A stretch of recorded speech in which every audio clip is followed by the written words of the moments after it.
అదే RTV app వార్తల్ని క్షణాల్లో చదివే అవకాశం ఉంటుంది. ఒక న్యూస్ పేపర్, ఒక టెలివిజన్ ఛానల్ మీ చేతుల్లో ఎప్పుడూ ఉంటాయి. తెలంగాణ రాష్ట్ర అసెంబ్లీ బడ్జెట్ 2024-2025 ప్రవేశపెట్టిన బడ్జెట్ సామాన్య ప్రజలకి, మధ్యతరగతి ప్రజలకి, అణగారిన వర్గాలకి చేయూతను ఇవ్వట్లేదు. ఎందుకంటే ఈ రంగంలో అనేక మంది ఆధారపడి బతుకుతున్నారు. చేనేత వృత్తులు కానీ, వ్యవసాయ వృత్తులు కానీ, స్కిల్ డెవలప్మెంట్ అని, సుతారి పనులు కానీ, అనేక రకాల పనుల్లో స్కిల్ డెవలప్మెంట్ లేక యువత ప్రజలు ఇతర రాష్ట్రాల నుంచి వచ్చి ఆధారపడి ఈ తెలంగాణ రాష్ట్రంలో బతుకుతున్నారు. ఈ తెలంగాణ రాష్ట్ర ప్రజలు కూడా ప్రతి మండలానికి స్కిల్ డెవలప్ సెంటర్ ఒకటి పెట్టి యువతకి, మహిళలకి ఉపాధి కల్పించే విధంగా ప్రతి మండలంలో ఒక ఉపాధి సెంటర్ కల్పించి వాళ్ళకి పనులు మెడుకోలు నేర్పడానికి ఇది కూడా ప్రతిపాదించాలా. జిల్లాకు ఒకటి పెట్టి అక్కడ అది ఉపయోగపడు జిల్లాకు ఒకటి పెట్టి ప్రతి మండల కేంద్రంలో కూడా ఉపాధి కల్పనా కేంద్రం పెట్టి పనిలో మెడుకోలు నేర్పాలని ప్రజలు కోరుకుంటున్నారు. అందులో ఈ సంవత్సరం అనేక మంది ప్రజలు కూడా పనులు లేక ఇబ్బంది పడుతున్నారు. మన తెలంగాణ రాష్ట్రం ఇతర రాష్ట్రాల కూలీల మీద ఆధారపడి ఉన్నారు. మన తెలంగాణ రాష్ట్ర యువత నిర్వీర్యమైపోయి పనులు మెళుకువలు లేక ఇతర రాష్ట్రాల మీద ఆధారపడి ఇళ్ళు కానీ, వ్యవసాయంలో కానీ అన్ని ఇతర రాష్ట్రాల వచ్చి ఇక్కడ ఉపాధి పొందుతున్నారు. మన రాష్ట్రంలో యువతకి ఉపాధి దొరకట్లేదు. ఇది కూడా ప్రభుత్వం దృష్టిలో పెట్టుకోవాలని కోరుతూ వ్యవసాయ రంగానికి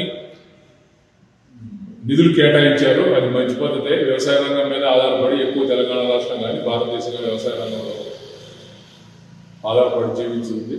ఇది శుభ పరిణామం. వ్యవసాయ రంగానికి ఎక్కువ నిధులు కేటాయించడం, అలాగే యువతకు కూడా అనేక రంగాల్లో ఉపాధి కల్పించాలా.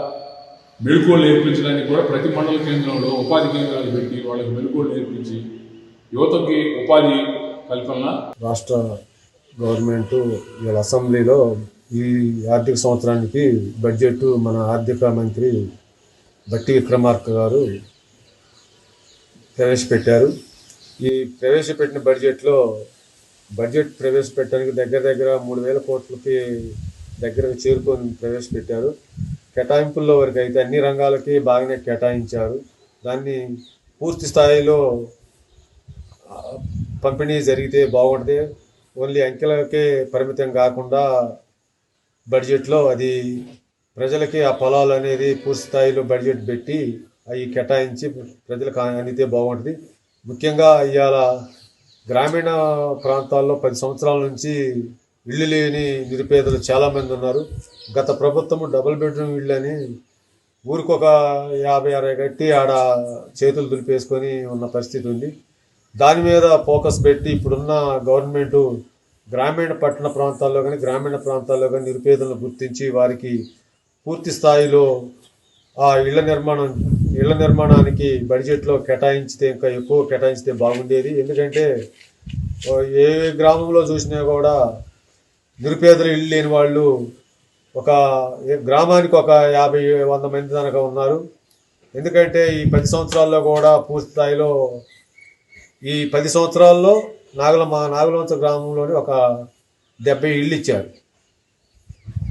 ఒక 10 సంవత్సరాల్లో గత ప్రభుత్వం అంటే 10 సంవత్సరాలకి కనీసం సంవత్సరానికి 10 ఇళ్ళు కూడా రాల ఈ గ్రామానికి. అందుకని పేదలు ఈ గ్రామంలో దగ్గర 10,000 మంది జనాభా, ఒక 2,000 కుటుంబాలు ఉన్నాయి.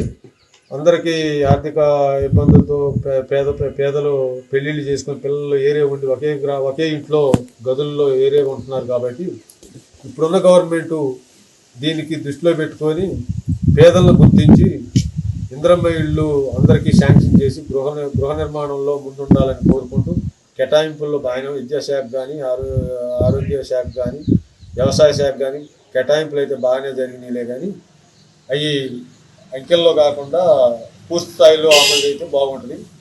ఈ గవర్నమెంట్ పెట్టిన బడ్జెట్ ప్రవేశపెట్టిన బడ్జెట్ బాగానే ఉంది. గత ప్రభుత్వం అప్పులు 42,000 కోట్లు పెట్టిందని ఈ గవర్నమెంట్ చెబుతుంది. ఏ గవర్నమెంట్ వచ్చినా కూడా రాష్ట్రాన్ని అప్పుల పాలు చేయకుండా ఈ విధంగా కొద్దిగా అప్పులు చంచకుండా మన రాష్ట్ర వాటా కూడా ఖజానాన్ని పెంచుకునే విధంగా చూడాలి. కానీ మన రాష్ట్రాన్ని అప్పుల్లోకి తీసకపోతే మరి ఈ రాష్ట్రం అప్పు తీరేది ఎప్పుడు, మన రాష్ట్రం ముందుకు పోయేది ఇప్పుడు. అందుకని అనవసరమైన వాటికి కేటాయింపులు ఇవ్వకుండా అవసరమైన వాటికి కేటాయింపులు చేసి విద్యకి, వైద్యానికి, ఈ గృహ నిర్మాణానికి ఎక్కువ కేటాయింపులు జరిగి వైద్యానికి, ఆరోగ్యానికి కేటాయింపులు జరిపి పేద ప్రజల్ని అందరినీ ఆదుకోవాలని కోరుకుంటున్నాం. మరిన్ని వీడియోస్ కోసం ఛానల్ ని సబ్స్క్రైబ్ చేయండి. లేటెస్ట్ అప్డేట్స్ కోసం వాట్సాప్ ఛానల్ ని ఫాలో చేయండి. అండ్ లింక్ డిస్క్రిప్షన్ లో ఉంది.